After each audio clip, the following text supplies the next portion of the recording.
Hello friends, నేను మీ Mamata. Welcome to Mamata's kitchen. ఈరోజు మన కిచెన్లో సర్వపిండి రెసిపీని చూపించబోతున్నాను. చాలా టేస్టీగా ఉంటుంది, బాగుంటుంది అండ్ ఇన్స్టెంట్గా ప్రిపేర్ చేసుకోవచ్చు. అండ్ ఈ పిండిని ఫ్రిడ్జ్లో కూడా స్టోర్ చేసుకొని ఒక 10 days పాటు ఉంచుకొని మనం ఎప్పుడంటే అప్పుడు చేసుకోవచ్చు. ఈవినింగ్ టీలోకి స్నాక్స్గా బాగుంటుంది, పిల్లలకి స్నాక్స్గా కూడా చాలా బాగుంటుంది. ఒకసారి ఈ మెథడ్లో ట్రై చేయండి. ఇంకా ఎప్పుడు కూడా ఫ్రిడ్జ్లో చేసి పెట్టుకొని ఎప్పుడు కావాలంటే అప్పుడు తింటారు, అంత బాగుంటుంది. ఇంకా లేట్ చేయకుండా వీడియోలోకి వెళ్ళిపోదాం. ఫస్ట్ టైం చూసే వాళ్ళైతే ప్లీజ్ ఒక లైక్ చేసి సబ్స్క్రైబ్ చేసుకోండి. ముందుగా ఒక మిక్సింగ్ బౌల్ తీసుకొని అందులోకి 1 glass వరకు బియ్యం పిండిని తీసుకుంటున్నాను. ఈ బియ్యం పిండిని ముందుగానే జల్లించి తీసుకోవాలి. ఇలా 1 glass తీసుకున్నాను. మీరు ఎంత చేయాలనుకుంటే అంత తీసుకోండి.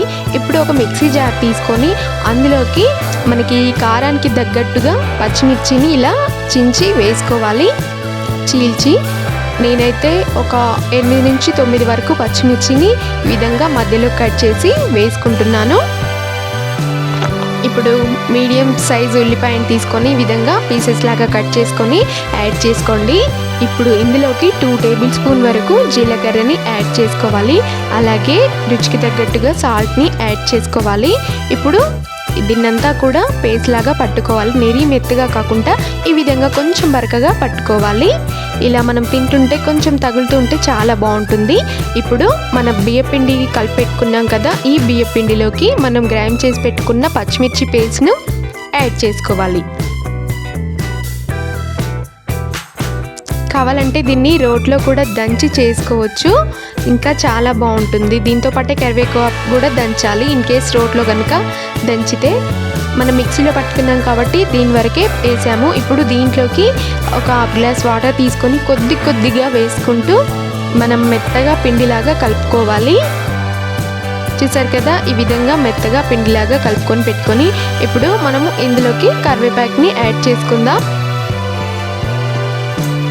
ఇప్పుడు ఒక 4 నుంచి 5 రెబ్బల వరకు కరివేపాకును తీసుకొని ఈ విధంగా సన్నగా కట్ చేసుకోవాలి. సన్నగా కట్ చేసుకొని మనం పిండిలో యాడ్ చేసుకుంటే చాలా బాగుంటుంది. రోట్లో కనుక నూరితే పచ్చిమిర్చితో పాటే కరివేపాకు కూడా వేసి మెత్తగా నూరుకోండి. ఇన్ కేస్ మిక్సీలో అయితే ఈ విధంగా కట్ చేసుకొని యాడ్ చేసుకోవాలి. ఇప్పుడు ఇది యాడ్ చేసుకున్న తర్వాత దీన్ని ఒకసారి బాగా కలుపుకోవాలి.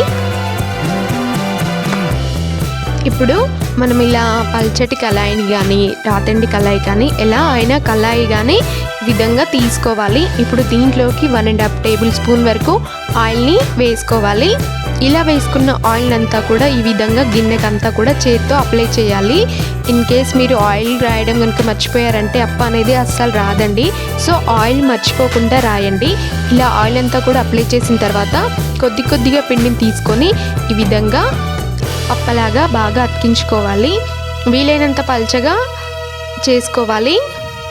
మెత్తగా తొందరగా రావాలని చెప్పేసి చాలా ఇంత మందంగా మాత్రం పెట్టకండి, పల్చగా పెట్టుకోవాలి. పల్చగా పెట్టుకుంటేనే మనకి త్వరగా కాలుతుంది అండ్ టేస్ట్ కూడా బాగుంటుంది.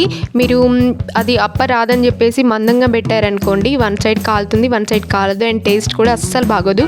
చూసారు కదా, ఈ విధంగా పల్చగా పెట్టుకొని గిన్నెకంతా కూడా అప్లై చేసుకోవాలి. చూసారు కదా, లైట్గా ఆయిల్ అనేది కొంచెంగా ఉంది. ఇప్పుడు దీన్ని తీసుకెళ్ళి స్టవ్ ఆన్ చేసి స్టవ్ మీద పెట్టుకుందాం. చూసారు కదా, ఇప్పుడు స్టవ్ ఆన్ చేసి స్టవ్ మీద పెట్టుకున్నాను. దీన్ని ఒక క్లాత్ పట్టుకొని ఈ విధంగా సైడ్స్ అంతా కూడా తిప్పుకుంటూ బాగా వేయించుకోవాలి. చుట్టూ అంతా తిప్పుకుంటూ బాగా వేయించుకోవాలి. చూసారు కదా, అక్కడక్కడ రెడ్ అనేది వచ్చింది. మనకి ఇలా వస్తే కనుక మంచిగా అయినట్టే. మధ్యలో పగిలితే ఇంకా మంచిగా వచ్చినట్టు మనకి సర్వప్ అనేది. అంతే, స్టవ్ ఆఫ్ చేసి కాస్త చల్లారాక ఒక చాక్ కానీ లేకపోతే మనం దోసలు వేసే ఒక గరిటె కానీ తీసుకొని ఈ విధంగా చేసుకోవాలి అనుకుంటే కనుక మనకి పిండి అనేది అప్ప అనేది ఆ కళాయి నుంచి వదిలేస్తుంది. మొత్తం చిన్నగా తీసుకున్నామంటే చూడండి, మనకి అప్ప అనేది చాలా బాగా కళాయి షేప్లో పర్ఫెక్ట్గా వచ్చింది కదా. మీరు కూడా ఒకసారి ఇలాగే ట్రై చేయండి. సూపర్ అంటే సూపర్ టేస్టీగా ఉంటుందండి. నేనైతే ఎప్పుడంటే అప్పుడు చేసుకొని తింటాను ఫ్రిడ్జ్లో పెట్టుకొని. మీరు కూడా ఒకసారి ట్రై చేయండి. ఈ రెసిపీ కనుక మీకు నచ్చినట్టయితే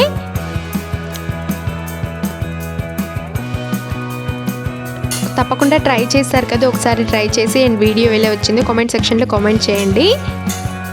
అండ్ మరిన్ని వీడియోస్ కింద డిస్క్రిప్షన్లో ఇచ్చాను, ఒకసారి వెళ్ళి చెక్ చేయండి. And thanks for watching. చూడండి ఎంత బాగా వచ్చిందో. ఒకసారి కొంచెం తుంచి చూపిస్తాను చూడండి. మనం ఇది తింటుంటే చాలా చాలా బాగుంటుంది.